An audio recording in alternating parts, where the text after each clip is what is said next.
Bismillahirrahmanirrahim. Assalamualaikum warahmatullahi wabarakatuh. Pada kesempatan kali ini saya akan menyampaikan sejarah mengenai Omar Mukhtar. Omar Mukhtar ini merupakan salah satu seorang pejuang dari Libya yang kemudian mendapatkan gelar dengan nama Singa Padang Pasir. Nah, bagaimana kisahnya? Marilah kita simak penjelasan berikut ini. Omar Al-Mukhtar Muhammad bin Farhad Bredan atau Omar Mukhtar adalah seorang mubalik dan sufi serta pahlawan nasional Libya, di mana ia adalah anggota Senussi yang merupakan sebuah organisasi militer dan keagamaan yang berada di Libya, yang memimpin perjuangan rakyat Libya untuk melawan penjajahan Italia.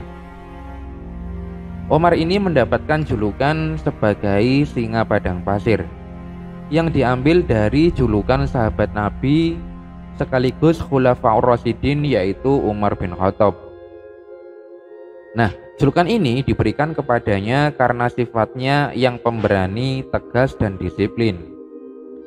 Namun perjuangan Omar harus terhenti saat ia ditangkap tentara Italia dan dihukum mati dengan cara digantung pada tahun 1931.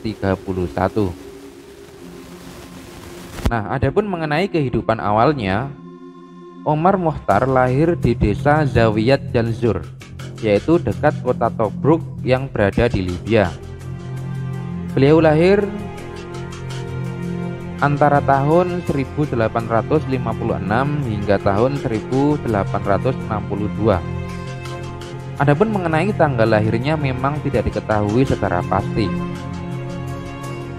Nah, ketika itu wilayah Libya disebut Kirenaika, yaitu wilayah pendudukan penjajahan Italia. Omar menjadi yatim piatu sejak usia belia. Sesuai wasiat sang ayah, ia diadopsi oleh Syarif Al-Ghoriani, yang merupakan seorang ulama terkenal yang juga masih keluarga daripada Omar. Sejak kecil, Omar ini sudah mendapat pendidikan agama, dan ia bersekolah di madrasah untuk belajar pengetahuan umum dan menghafalkan Al-Quran. Sehingga ketika dewasa, ia melanjutkan pendidikan dan juga mengajar di Universitas Al-Zaghbub, yang berafiliasi dengan kelompok Sufi Senussi, yaitu sebuah kelompok militer dan keagamaan yang berada di Libya Timur. Setelah menempuh pendidikan selama 8 tahun, Umar lulus sebagai imam dan bergabung dengan kelompok Senussi di bawah kepemimpinan Syekh Muhammad Al-Mahdi El-Sunusi. Kemudian setelah menyelesaikan studi, Omar kembali ke kampung halamannya untuk mengabdi kepada masyarakat. Namun pada tahun 1897, ia kemudian dipanggil oleh Syekh Al-Mahdi untuk menjadi ulama di timur kota Zawiyat Al-Qausur. Umar juga diperintahkan untuk pergi ke Sudan sebagai perwakilan dari kelompok Senussi. Di tengah perjalanan menuju Sudan inilah ia mendapat gelar terkenalnya, yaitu Singa Padang Pasir, karena sifatnya yang pemberani, tegas, dan disiplin. Kemudian pada tahun 1899, ketika usianya menginjak 37 tahun, Omar Mukhtar ini dikirim menuju Chad yang berada di Afrika Tengah. Bersama anggota Senussi lainnya, mereka bergabung dengan rakyat lokal untuk melakukan perlawanan terhadap kolonial Prancis. Selanjutnya, Omar ini ditunjuk menjadi pemimpin kelompok Senussi di Zawiyat Al-Qausur setelah Syekh Al-Mahdi wafat pada tahun 1902. Dan kemudian pada tahun 1911, ketika Italia mulai menginvasi Libya, basis perlawanan di Chad dipindahkan ke wilayah Libya di bawah komando diktator Benito Mussolini. Ketika itu, Italia melakukan penjajahan yang mereka sebut sebagai Reconquista, yang artinya penaklukan kembali. Nah, istilah ini juga digunakan oleh pasukan Romawi ketika merebut kembali kekuasaan semenanjung Iberia dari kaum muslimin, yaitu wilayah Andalusia yang kemudian runtuh dan terjadi pembantaian besar-besaran. Nah, Omar yang memiliki pengalaman militer dan memimpin perlawanan terhadap bangsa penjajah menjadi pemimpin tidak resmi rakyat Libya melawan penjajahan Italia secara brilian. Ketika itu, Omar mendapat dukungan penuh dari warga sipil, yaitu berupa persediaan makanan sampai suplai pasukan. Dan ia juga diuntungkan oleh medan pedang pasir, yang menyulitkan pergerakan pasukan Italia untuk melawan basis serangan rakyat Libya. Oleh karena itu, pasukan Italia menargetkan serangan pada pemasok perbekalan pasukan Libya, di mana mereka memblokade jalur perbatasan Libya dan Mesir, dan meracuni sumur-sumur dan mendirikan kamp konsentrasi untuk menyiksa dan membunuh ribuan rakyat Libya.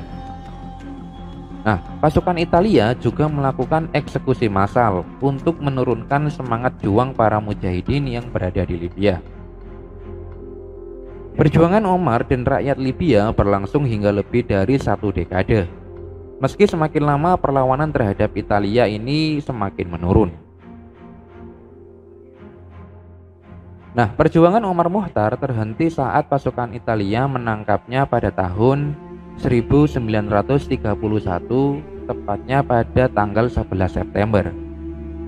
Nah, 3 hari kemudian Omar diadili dan dijatuhi hukuman mati dengan cara digantung.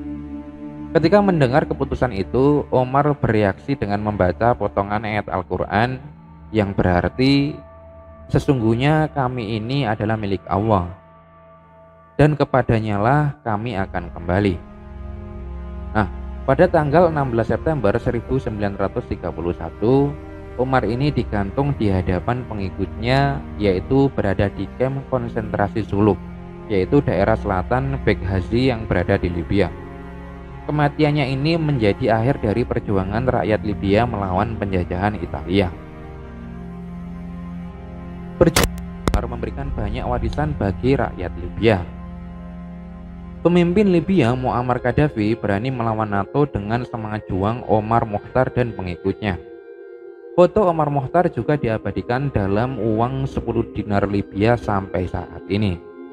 Selain itu, kisahnya melawan penjajah Italia juga diabadikan dalam bentuk film biografi yang berjudul Lion of the Desert yang dirilis pada tahun 1980. Nah, demikianlah secara singkat mengenai Omar Mukhtar yang dapat saya sampaikan. Semoga yang sedikit ini dapat bermanfaat bagi kita semua dan dapat menambah wawasan kita semua. Karena tujuan saya menyampaikan sejarah ini adalah untuk menambah wawasan kita semua. Billahi taufiq wal hidayah. Wassalamualaikum warahmatullahi wabarakatuh.